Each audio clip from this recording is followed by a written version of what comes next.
When you are focused upon something long enough that law of attraction brings you more like it, in time you develop such a propensity toward that vibration, toward that thought, that you begin to have beliefs around it. These words sound weird if you haven't been listening to us for a while, and they are music to your ears if you have been listening to us for a while, because you are vibrational beings first and foremost, living in a vibrational universe. And law of attraction is sorting it all out.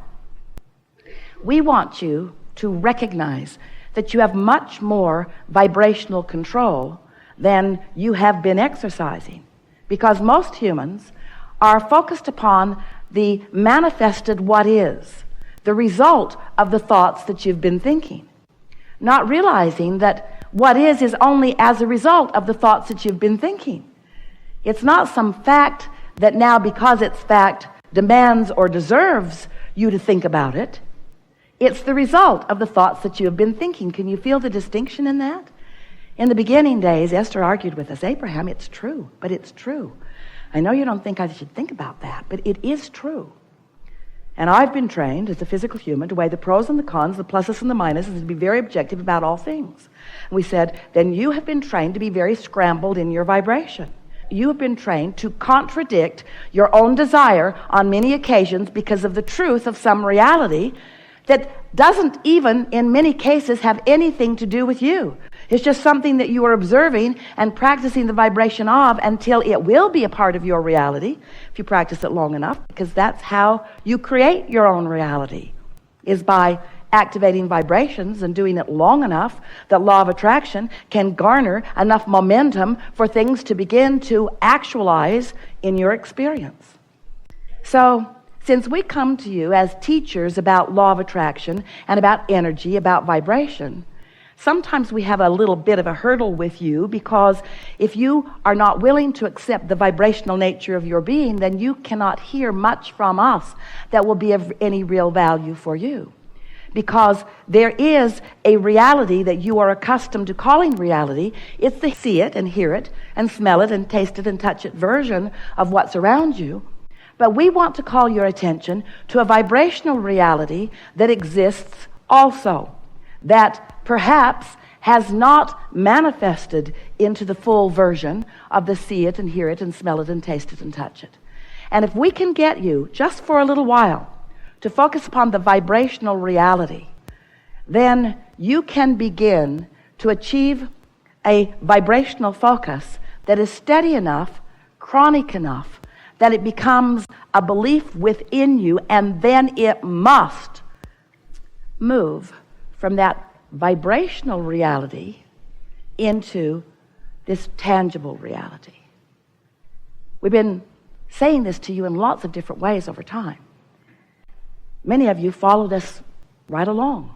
We said, you're vibrational. In time you said, okay. You're not ever going to stop saying it, so okay, all right already. We accept it.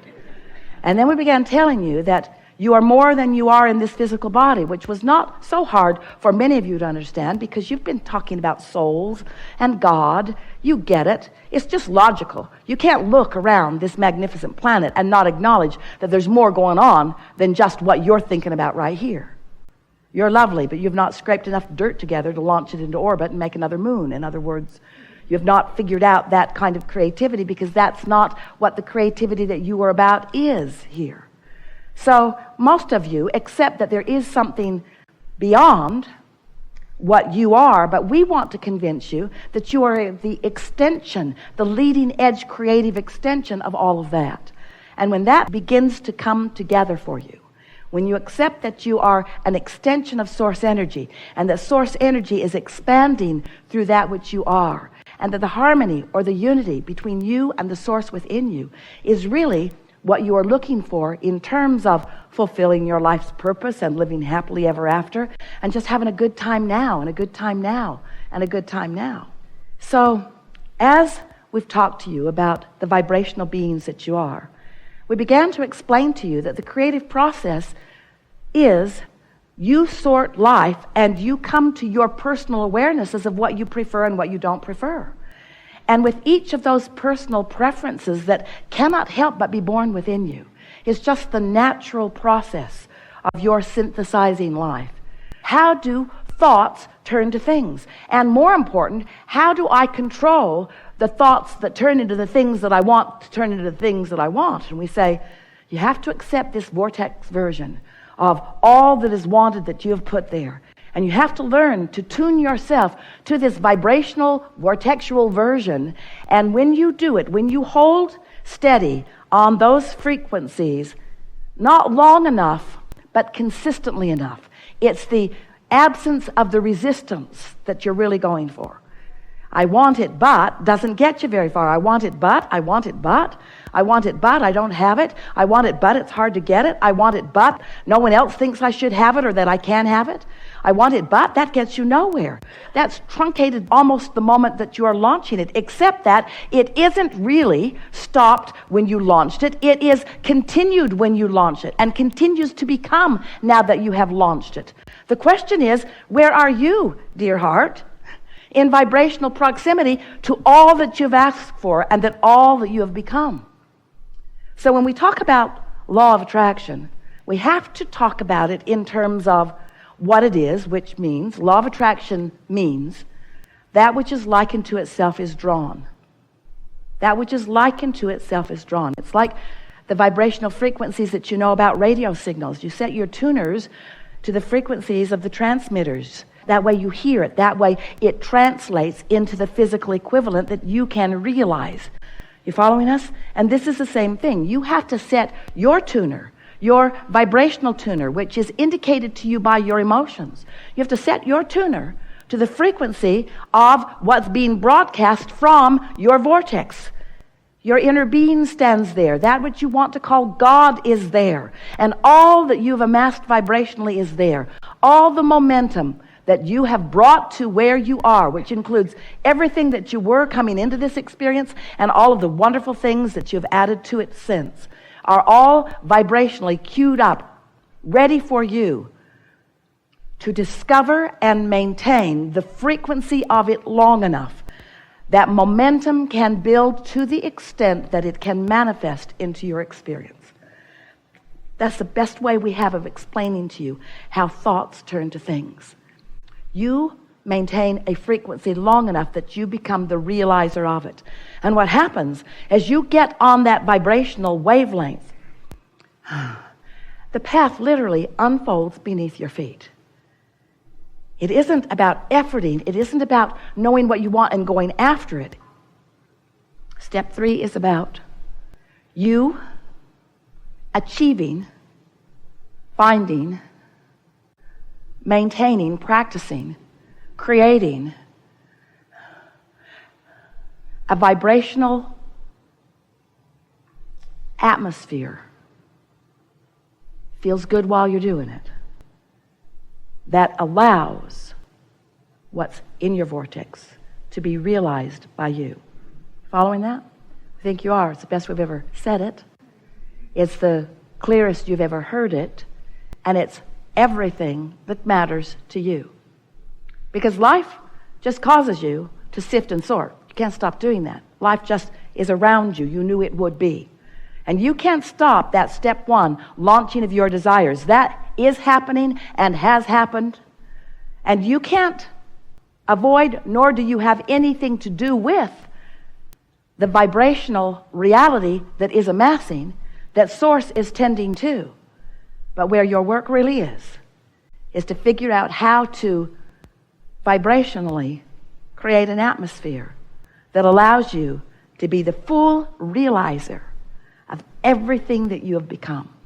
Because anything less than that doesn't feel good enough to you. You can't have become it and now be disallowing it. That's what negative emotion is.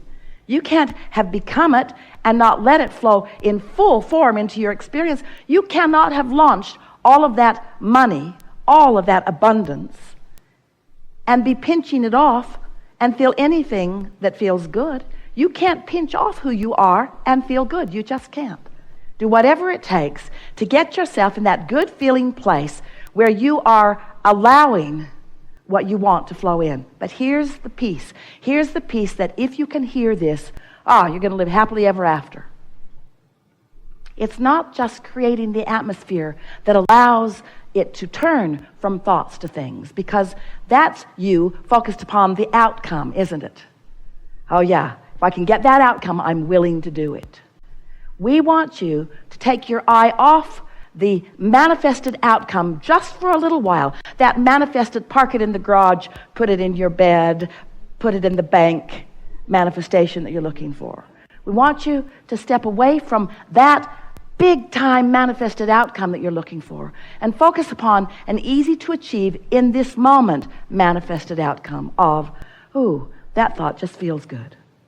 Because the emotion that you feel when you accomplish this atmosphere that is conducive to allowing your desires to flow seamlessly, non-resisted into your reality, feels so good as it's happening. It's the emotion we want you to go for, because the emotion you can accomplish now. The other outcome is going to take a little bit more momentum. And when you're looking for the big outcome, we love you so much, you know what's coming next, you usually peter out. You usually don't maintain your stance. If you say, I'll be happy, and a lot of you do, I'll be happy when I move into my dream house, and I'll be happy when I find my lover, and I'll be happy when I get enough money, I'll be happy when the kids leave home. I'll be happy, I'll be happy, I'll be happy when, and we say, you're holding yourself in a place of suspended not happiness if your happiness is dependent upon those conditions. So you've been hearing people talk about unconditional love for a long time, but hardly anybody gets it. Most everybody's living a very conditional love. I'll be happy, I'll feel love, I'll feel good, I'll feel alignment when that condition has manifested. And we say, that is so backwards. If you need the condition before you can feel good, then what are you going to do about the conditions that haven't yet manifested? You've got to find a way to unconditionally feel good. You've got to find a way to unconditionally feel good. So, when you think a thought, law of attraction brings you another one like it, if you think that thought for 17 seconds. And you begin to feel the momentum of that thought. Think another thought, hold that thought there, another thought joins it, and another, until you have substantial momentum. And when you hold those thoughts about what you want without the contradictory thought of where is it, when's it going to come, I don't know how this is going to work out. When you aren't doing that, but you are just focused upon what you want, and we'll talk a lot today about how to accomplish that, then your thoughts proceed with law of attraction's help in an unwavering, unwobbling fashion. But if you think about what you want a little, and then you notice that it isn't there, while you're not thinking both of those thoughts at the same time because you can't, you're pretty fast at the way you think. I want it, but I want it, but I want it, but I want it, but I want it, but. So, I want it, but you are introducing into your habit of thought, into your atmosphere that you are creating, what we are wanting to call the wobble factor. I want it, but little wobble in the early stages of little desires. Sort of kind of want that, and I sort of kind of don't believe it, and there's sort of kind of a little wobble here. But if you want it and doubt it a little, and want it and doubt it a little, and want it and doubt it a little, and want it and doubt it, pretty soon those thoughts have grown in your habit of thought, and now you've got a big time wobble going on, don't you? That big time wobble going on is the one that we're talking about, that then it takes so much effort. You try so hard. You really, really want to create your own reality. We know that you do. But we want to show you how to do it in a much easier fashion. We want to show you how to take the wobble out early on. We want to help you to understand what unconditional love, what unconditional alignment, unconditional wobble freeness really is all about. It's about focus, but it's about focusing and feeling. And it's about finding a way to stop beating up on yourself for what's not done.